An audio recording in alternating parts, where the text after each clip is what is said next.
Ladies and gentlemen, let's make some noise. Come on now, let's go, let's go, let's go. All right, basketball fans, the Raptors come up short against the Atlanta Hawks, 125 to 104. Welcome to Raptors Tonight, live from Real Sports. I'm Akil Augustine, joined by Leo Rautins, Eric Smith, and of course the legend of Coach Jack Armstrong. Gentlemen, let's jump right into it. An unfortunate turn of events for the Raptors in that fourth quarter. Let's get first impressions of tonight's game. Eric, we'll start with you. Trae Young, too much Trae Young in the second half, especially. You mentioned the fourth quarter, but I look at the third quarter as well, Akil, when it kind of got out of hand. He had 16 in the third after going for only 9 in the first half. He was 3 of 10 at the half. Got things rolling in the third. I thought he took control of the game. He was doing it in the paint. He was dishing to guys. He was doing it from the corners, from the perimeter. He was everywhere, and then kept it rolling into the fourth as well, finishing with 29 in the second half alone, and the Raptors had no answer for him, and I thought he was big time the difference. Well, there's a lot of other stuff going on. I mean, think about it. The Raptors got pounded on the glass. I think it was 55-32, 16-3 on the offensive boards, 24-3 second chance points.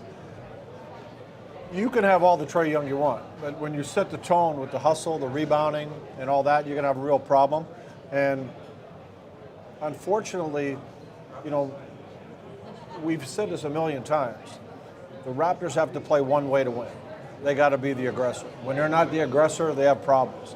And this game, Atlanta was the aggressor. You know? This game was about as frustrating a game as they've played this year. You know, like, I'm okay with losing. I mean, I'm not okay with losing, but you get, you know, sometimes the other guy's better. You can't go 82-0. You can't go the way you lose. But it's the way you lose. And I thought tonight was disheartening that they just didn't have the juice, they didn't have the mojo tonight. And that's the frustrating part. And it'll make for a tough weekend because you don't play again on Monday, and this one stings a little bit. All right, so now it's a pair of games against the Hawks. They took game one. Obviously, it's incredibly difficult to win both. Last year, the Raptors went 7-7 on games with that 1 day of rest in between. Jack, I'll start with you for this one. Was there anything specific, X's and O's wise, like was there an adjustment by the Hawks, or was it just the Raptors not, sealing their end of the deal? I don't know if there was much of an adjustment the Hawks could make. I just thought they played with a lot of energy. And, to Leo's point about the offensive glass, I just thought they really looked to push the ball. They were very aggressive on the Raptors, trying to turn them over early in the game. And I just thought they played with more juice, more energy. Strategically, I don't know if there's much that I look at. I mean, they spotted the zone here and there, but threw a couple of wrinkles. No, it's just. But so on that note, like I thought, okay, you win the last game, you lost 4 in a row, right? Then you win the game, right? And I looked at the Raptors side, they were complacent. Hey, we got a game, we won. Hey, look, everybody's saying, hey, maybe turning the corner. That was a good offensive game. Well, let's put perspective here. Atlanta's not a great defensive team. So even though you won last game with 135 points or whatever, that's not a great defensive team you put 135 points on, and especially a team right now that's struggling. So, you have this game. I don't know how you come into this game complacent, especially like Jack made the point, what's coming up. Charlotte beat you in a game you should have won. Now, and you got Denver coming in. So after a losing streak, that one game you win shouldn't lead to complacency. It should be like, yeah, okay, let's go kick some rear end out here, right? And I saw the opposite, and that's concerning because it's not the first time we've seen that. I mentioned this to Leo just before we came upstairs as well, Akil. I saw a stat today. Opening night against Minnesota, Raptors beat the Timberwolves, but they were out-rebounded. Every single game since then, including tonight, they've lost when they've been out-rebounded. They're now 0-9 since opening night when being out-rebounded. And when you talk about hustle and energy and commitment and everything else, I feel like we've been saying that a lot this year, right? Like when you talk to any player on an off day or at practice, what's it going to take? We have to bring the hustle. We have to bring the energy. We have to set the tone. It's one thing to say it, and they know it, but they're not doing it, or at least they're not doing it consistently. And I think the small things like rebounding, like making those hustle plays, are coming back to bite them. And it's interesting. It's not like they're a small team. Yeah. Dennis Schroeder's a smallish point guard, but the other 4 guys that start aren't small. I'd say they have the size advantage against Atlanta. Yeah, and you're coming in with Achua and Boucher, who have size as well. You're playing Flynn and Trent. They're not big time, but Flynn's had some games where he has rebounded. I just, Leo, you and I, we did a TSN Sports Center hit before we did this, and I used 2 words. What's your standard of performance? And habit. And I think the thing that's most frustrating right now for the Raptors is, I don't know what team's going to show up. They haven't gotten to that point where this is who they are, this is their standard, these are their habits, and their habit is not having their habit has been inconsistency. But the concerning part is, it's not the quarter of a season. This is the same thing happened last year. Yeah. Right? So you start wondering, like, hey, what's the fix? Yeah. Because it's not the characteristics. Yes. Okay, forget schematic, forget different coach. What we're seeing is the same, right? The ultimate result is the same. The inconsistency is the same. So what's the fix? Now, you got talked about the identity of this group, and part of that was supposed to be defensive. But if you look at the Atlanta Hawks, all 5 starters in double figures. Leo, I'll start with you on this one. Was there some specific trouble the Raptors were having in terms of their defensive scheme against this group, or was it just an outstanding individual game from Trae Young that set everyone else up? Everybody else had a really good first half. Yeah. They went into the second half with a 10-point lead, I think, right? So, Trae Young was just a facilitator. DeJounte Murray was kind of a facilitator in the first half. It opened things up. Everybody else did a good job playing well. Then he did his thing in the second half. But even in the game the Raptors won, we broke a lot of replays down prior to the game in a pregame show. And there was a lot of confusion on pick and rolls. Like, it's like, how are we playing this? Are we going under a screen? We're going to the top of the screen? Are we hedging hard? What are we doing? That's the game. I couldn't figure out. Okay. I couldn't figure it out. Like watching, we showed a bunch from the game they won. Well, and that got worse in this game, right? So I don't think it's anything special Atlanta did. It's like Jack said, it's just what Toronto didn't do. Eric? I think one other thing that stood out for me big time tonight, go back to 2 nights ago, we got into a track meet up and down, right? And the Raptors, to their credit, were making a lot of shots. Well, arguably, they made a lot of shots tonight, too. They still shot 50+%. They're a good fast break team. Atlanta had 20 more field goal attempts. They had 101 field goal attempts tonight. So that's what they do. They don't want to play defense. Or if they do, they certainly aren't very good at it. But they'll get into that track meet with you every night. And if you can't keep up with them and you're turning the ball over and you're not taking care of possessions, allowing a team to go, heck, all it took was 3 or 4 extra shots tonight, and Atlanta's going to win that game. They put up 24 extra shots tonight. And remember, Raptors shot uncharacteristically well from 3 last night. Yes. So even in an up and down game, that was a difference maker for them. Yeah. That wasn't there tonight.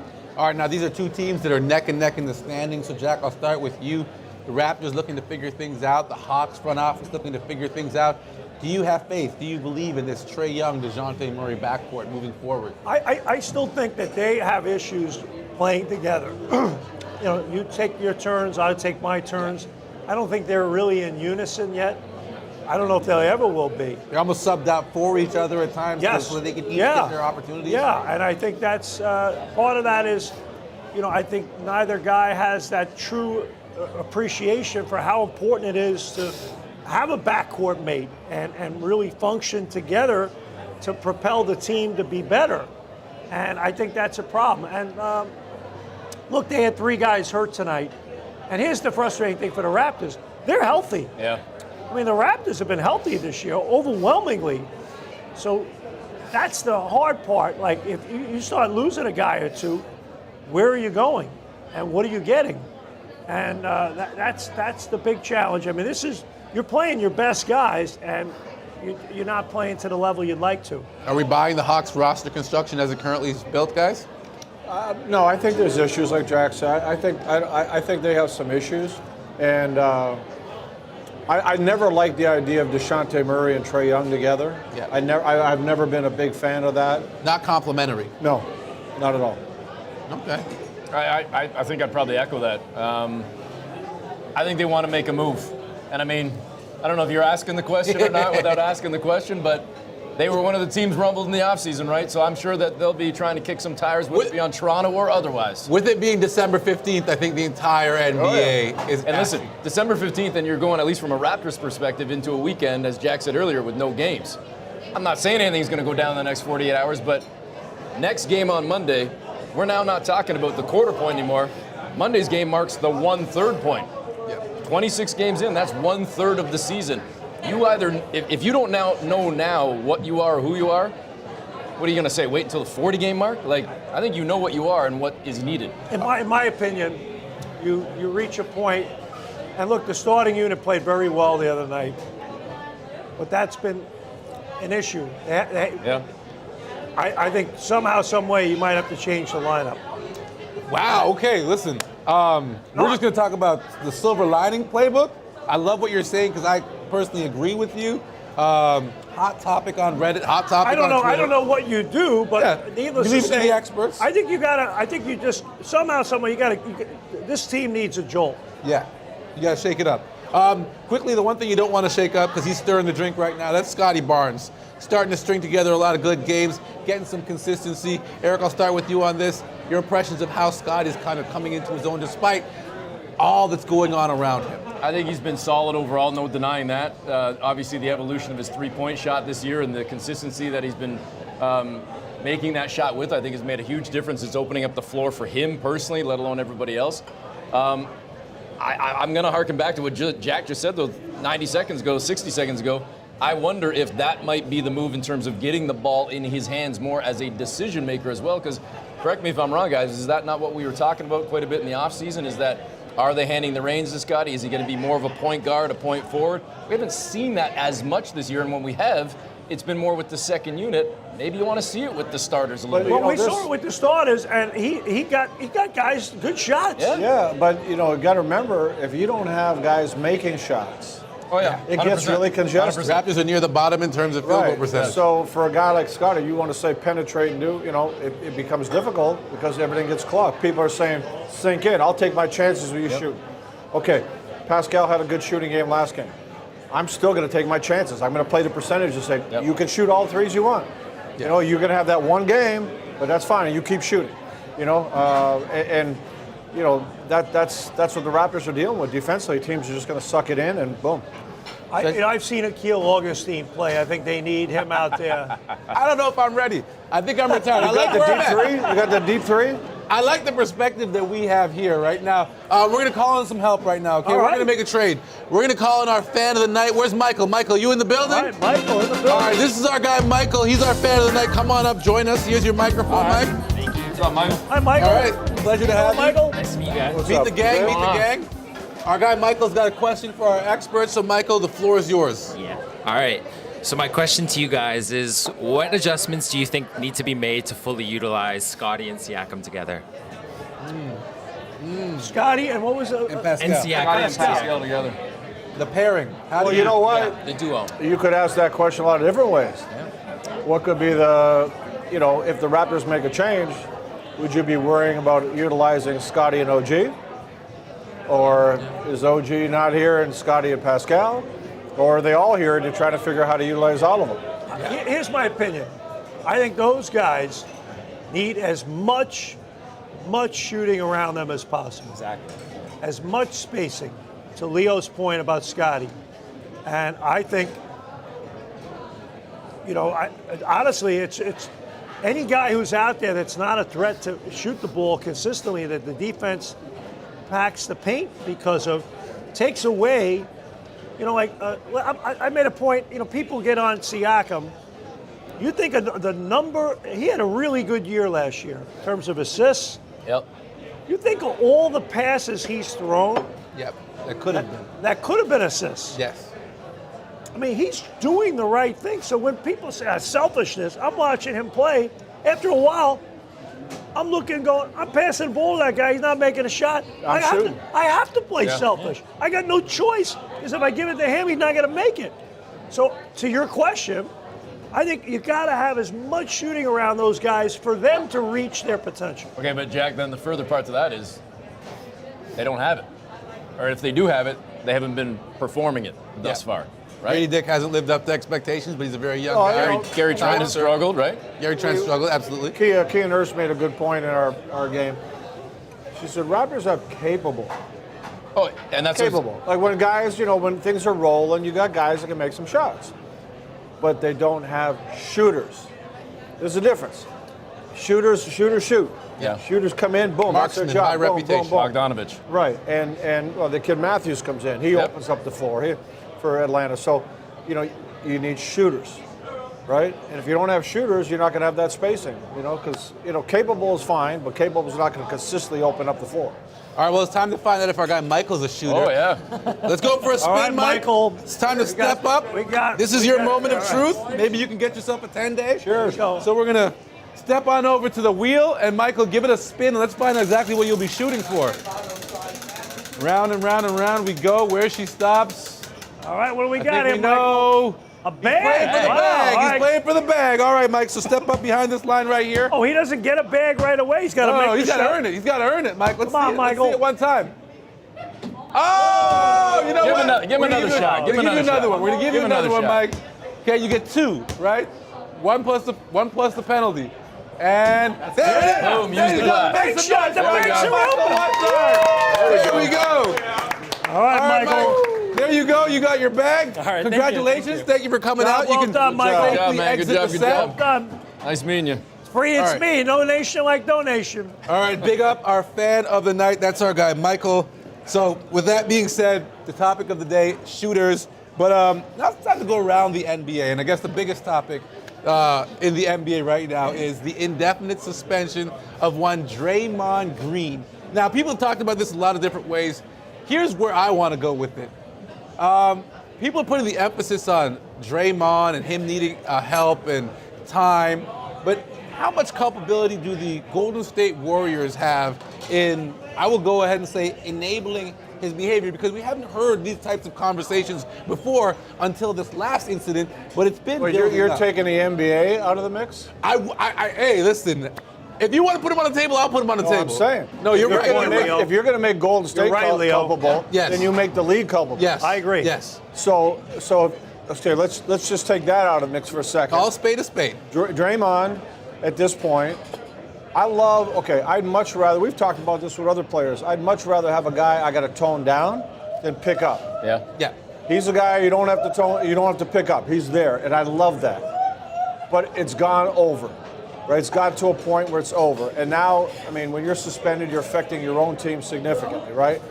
So he's got, everybody says you got counseling. Well, I don't know what kind of help you need. I just know that you got to get your act together, right? Yeah. You just can't do that. I don't think it's some kind of a, mental health issue here. He just needs to get his act together, and you got to have to do some talking there. But when you get in the other issue, I mean, hey, NBA has allowed a lot of stuff. For him, they don't allow for other people. So when you're talking about culpability, if you allow that, then don't complain when it goes too far. And here's the bottom line. Draymond Green's going to be on TNT or whatever when it's all said and done. Oh, or yeah, ESPN. he's already got a podcast. Yeah, so, to me, I'm like, some of that doesn't make sense. But in my opinion, Leo brings up a great point. Some of this is very passive-aggressive. And I look at the NBA, I think they just did the Golden State Warriors a huge favor.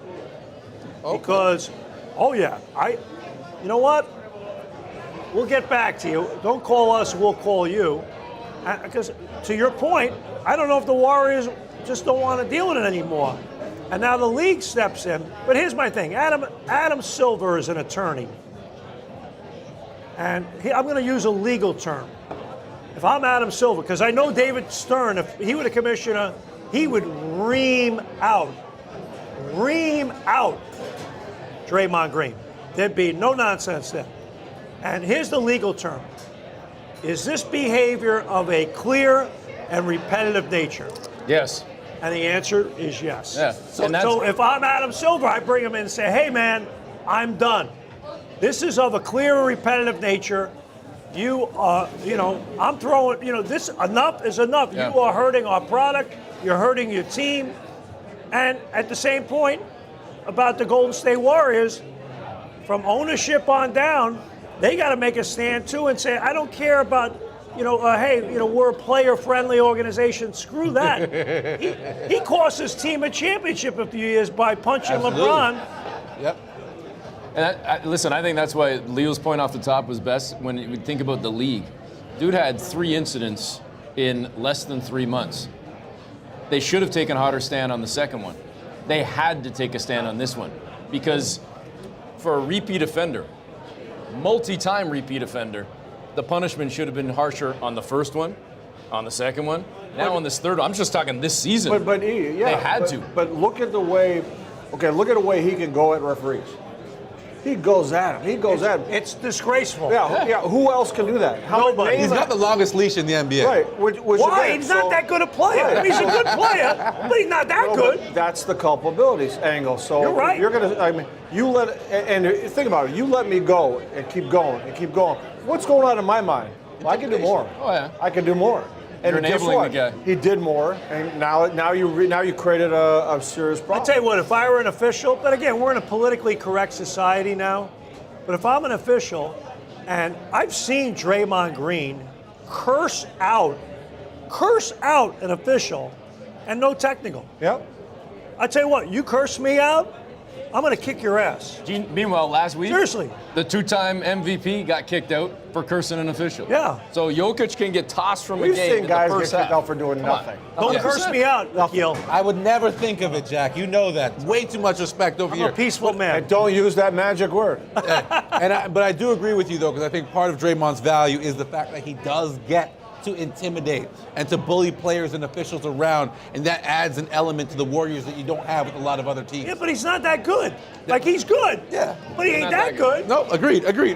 There are players with better skill sets in this league. Now let's talk about a player with a supreme skill set, but who seems to can't keep his name out of the media for reasons outside of his on-court play because he struggles to stay on the court at times. Zion Williamson, his weight has been a hot topic as of recent, right? So He should come do the post-game show with us here. I don't think he's allowed. I think Pelicans Then we wouldn't management, get anything. Pelicans management doesn't want him Tell you anywhere what, near Zion, this. if you want to play for the Raptors, I will make it part of your deal. You come do the post-game show with us, Zion. But it's big Zion. Then you got to do a few laps after the show. But Zion plays a different type of game. It's a bruising game. It's big Zion. Wait, good for the league. no. It's not a bruising game.